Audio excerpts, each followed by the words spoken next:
Issue number 6، کسی نان مسلم کو کیا ہم قرآن حکیم پڑھنے کے لیے دے سکتے ہیں؟ جی بالکل دے سکتے ہیں. قرآن پاک تو بریلویوں کے نزدیک تو نازل ہی کافروں کے لیے ہوا ہے. ہاں آپ کوئی آیت پیش کریں کہتے کافروں نے بارے چاہے کافروں نے بارے چاہے، تو بریلوی تو مانتے ہیں کہ کافروں کو ہی دینا چاہیے، وہ کہتے ہیں ہمارے لیے تو نازل ہی نہیں ہوا. تو یہ میں نے الزامی جواب کے طور پہ بات کی ہے، پھکی کے طور پہ. تو نان مسلم کو آپ نے قرآن ہی تو دینا ہے. اسلام کو آپ نے اسٹڈی اس اعتبار سے کروانا ہے کہ آپ کہیں گے جی یہ اسلام کے نمائندہ علماء ہیں، ان کو دیکھیں اور صحابہ کرام کی یاد تازہ ہو جائے گی. ٹھیک ہے، تو ان کو دیکھنے سے صحابہ کرام کی یاد تازہ نہیں ہوتی، صحابہ کے مخالفین کی یادیں ہی تازہ ہوتی ہیں. تو قرآن ہی پڑھنے کے لیے دیں گے. قرآن نازل ہوا مشرکین عرب کے اوپر اور انہوں نے قرآن سن کے اسلام قبول کیا. کتنے صحابہ کرام قرآن کی وجہ سے ہی مسلمان ہوئے ہیں. نبی الاسلام کی دعوت کا انسٹرومنٹ ہی یہی ہے. وَأُوحِيَ إِلَيَّ هَذَا الْقُرْآنُ لِأُنذِرَكُمْ بِهِ وَمَنْ بَلَغَ. اے نبی تم فرماؤ قرآن مجھے اس لیے وحی کیا گیا تاکہ اس قرآن کے ذریعے میں تمہیں بھی ڈر سنا دوں اور جس تک یہ دعوت پہنچ جائے اس قرآن کے ذریعے دعوت کرے.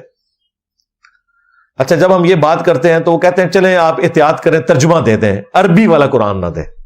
ان کے نزدیک جو ترجمہ ہے وہ قرآن ہی کوئی نہیں ہے. ہمارے نزدیک تو جو ترجمہ ہے قرآن کا وہ بھی قرآن کی طرح اس کا بھی احترام ہے، بلکہ جو نان عرب لوگ ہیں ان کے لیے تو وہ ترجمے میں ان کی ہدایت بھی چھپی ہوئی ہے. عربی والے سے تو صرف ثواب ملنا ہے، اور وہ بھی اس صورت میں اگر آپ نے اس کے اوپر عمل کیا. اگر قرآن پڑھ کے اپنے اوپر ہی لعنتیں بھیجتے رہے، ظاہر ہے قرآن میں تو ہے لعنت اللہ علی الکاذبین، جھوٹوں پر اللہ کی لعنت، تو اپنے اوپر لعنت بھیج دی. لعنت اللہ علی الظالمین، ظالموں پر اللہ کی لعنت، اور شرک سے بڑا کوئی ظلم نہیں، اپنے اوپر خود لعنت بھیج دی. تو ترجمے والا قرآن اگر آپ کسی نان مسلم کو دیتے ہیں تو ظاہر عربی بھی اس میں لکھی بھی ہوگی، اور وہ لکھی ہونی چاہیے. صرف ترجمے والا قرآن چھاپنا بھی نہیں چاہیے کیونکہ وہ قرآن نہیں ہے، قرآن کا ترجمہ ہے. بہرحال اوریجنل ٹیکسٹ اوپر ہونا چاہیے. پھر اس سے یہ پوچھیں کہ اس وقت بھی 1.5 کروڑ کرسچنز ایسے ہیں نان مسلمز جن کی زبان ہی عربی ہے اور وہ نان مسلم ہے. ان کو قرآن کا ترجمہ کس زبان میں دیں گے؟ عربی میں کر کے دیں گے ترجمہ. عربی میں اگر آپ نے قرآن کا ترجمہ کیا تو آپ سے بڑا تو کوئی گستاخ ہی نہیں ہے. یعنی آپ قرآن کا ترجمہ عربی میں کرنے کا مطلب یہ کہ آپ لوگوں کو بتانا چاہتے ہیں کہ اللہ تعالیٰ اپنی بات اچھے طریقے سے نہیں پہنچا سکا، میں اس کو بہترین طریقے میں آپ کو سمجھاتا ہوں. وَلِعَوْذُ بِاللَّهِ تعالیٰ. یہی مطلب ہے نا. اور کیا ہے؟ قرآن جب بیسٹ عربی میں اللہ ہی نازل کر سکتا تھا اور آسان عربی میں، اللہ تعالیٰ نے کافروں کے طعنے برداشت کر لیے کہ یہ کیسی کتاب ہے جس میں مکھی کی مثال ہے اور مکڑی کی مثال ہے. اللہ نے کہا کہ میرا مقصد کسی کے اوپر روب ڈالنا نہیں ہے. اللہ اس بات سے حیا محسوس نہیں کرتا کہ وہ مچھر کی مثال بیان کرے یا اس سے بھی کسی حقیر چیز کی. اور جو حق قبول کرنے والے ہیں وہ جانتے ہیں کہ یہ اللہ کی طرف سے، اور جن کے دلوں میں ٹیڑھ پن ہے اور جو بات نہیں ماننا چاہتے تو وہ اس میں ٹیڑھ پن تلاش کرتے ہیں، کہتے ہیں اس مثال سے اللہ نے کیا نکالا. تو اللہ تعالیٰ نے پھر اس پہ غصہ نکالتے ہوئے کہا یضل بہ کثیرا ویہدی بہ کثیرا. اللہ نے اس لیے نازل کیا کہ تاکہ تم اس کا انکار کر کے گمراہ ہو جاؤ.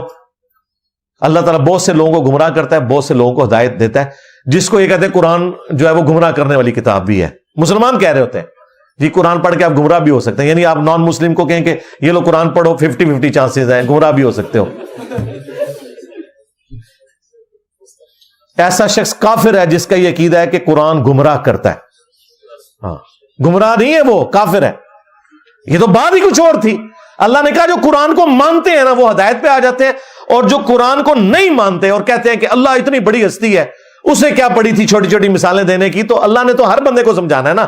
جس طرح لوگ مجھے بھی کہتے ہیں جی انجینئر صاحب آپ جو ہیں وہ پنجابی کے الفاظ کیوں بولتے ہیں؟ بھائی میں نے تو پنجابیوں کو بھی سمجھانا ہے، میں نے تو انگریزی جاننے والوں کو بھی سمجھانا ہے. تو میرا مقصد تو بات سمجھانا ہے. تو اللہ تعالیٰ نے فرمایا کہ یہ اس لیے تاکہ لوگوں کو بات سمجھائی جائے. تو جو قرآن پہ عمل نہیں کرتے وہ گمراہ ہوتے ہیں. تو قرآن آپ پڑھنے کے لیے نان مسلم کو دیں، بلکہ اپنی دوستی کا حق ادا کریں. میرے پاس پچھلے دنوں وہ ہرمیت سنگھ آئے تھے پوڈ کاسٹ کے لیے، تو میں نے انہیں قرآن پاک گفٹ کیا. ہمارے پاس قرآن ہی تو ہے گفٹ کرنے کے لیے. نان مسلم تو قرآن کا ترجمہ پڑھ کے انگریزی میں مسلمان ہو رہے ہیں، اور مسلمانوں کا مولوی کہتا ہے قرآن ڈائریکٹ نہ پڑھنا گمراہ ہو جاؤ گے. اندازہ کر لیں آپ. علماء سے پوچھ کے چلیں. علماء سے پوچھیں گے تو وہ کہیں گے قرآن نہیں پڑھنا، پوچھ کے چلیں. باقی اس میں جو لوگ کہتے ہیں نا کہ قرآن کی آیت ہے لا یمسہ الا المطہرون، قرآن کو ہاتھ نہ لگائیں مگر صرف پاکیزہ لوگ ہی. میرے بھائی اس آیت کو آپ شروع سے پورے کانٹیکسٹ کے ساتھ پڑھیں. کافر یہ کہتے تھے یہ قرآن اللہ تعالی کی طرف سے نازل نہیں ہوا بلکہ شیاطین نے محمد کے اوپر اتارا ہے، نعوذ باللہ. تو اللہ تعالی نے فرمایا انہ لقرآن کریم، بے شک یہ بڑی عزت والا قرآن ہے. فی کتاب مکنون، یہ لوح محفوظ کے اندر ہے قرآن. لا یمسہ الا المطہرون، اور اس لوح محفوظ تک تو صرف پاکیزہ فرشتوں کی رسائی ہے.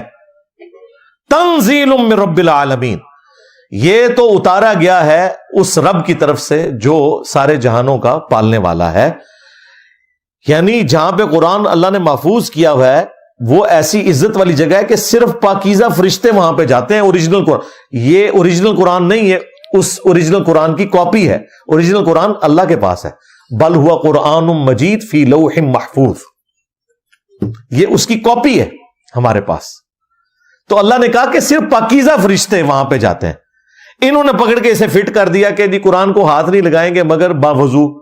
ٹھیک ہے، آپ اسے ایکسٹراپولیٹ کرتے ہوئے یہ بات کر سکتے ہیں. وضو کے لیول تک تو اتنی شرط نہیں ہے، لیکن جنبی نہیں ہونا چاہیے کسی شخص کو. یہ ایک الگ سے مسئلہ ہے، اس کے اوپر میری علیحدہ سے ویڈیوز ریکارڈ ہے. لیکن نان مسلم کے اوپر تو کوئی شریعت اپلائی نہیں ہوتی نا. اس نے وضو کیا ہو نہ کیا ہو، غسل کیا ہو نہ کیا ہو، وہ مسجد میں بھی آ سکتا ہے اور قرآن بھی پڑھ سکتا ہے. اس کے اوپر یہ ایپلیکیبل نہیں. اور آج کل تو ویسے ہی کوئی مسئلہ نہیں رہا، اب تو مصحف تک تو بات ہی نہیں رہی، اب تو موبائل میں آ گیا. اور موبائل والا جو ہے وہ تو کوئی بھی اس کو ہاتھ لگا سکتا ہے. ہمارے نزدیک تو بغیر وضو کے قرآن کو آپ ہاتھ لگا سکتے ہیں، صرف جنبی شخص نہیں لگا سکتا. وہ مولا علی کی حدیث ہے ابو داؤد ترمذی میں کہ نبی علیہ السلام کو حالت جنابت کے علاوہ کوئی اور حالت ایسی نہیں ہوتی تھی کہ جو مانے ہو قرآن کی تلاوت سے. نبی علیہ السلام قرآن کی تلاوت کرتے تھے بے وضو بھی، ہاں جب جنبی ہوتے تھے پھر قرآن کی تلاوت نہیں کرتے تھے. تو اس کانٹیکسٹ میں لا یمسہ الا المطہرون میں، لیکن یہ سارا مسلمانوں کے لیے ہے. نان مسلم کو آپ قرآن پڑھنے کے لیے دے سکتے ہیں.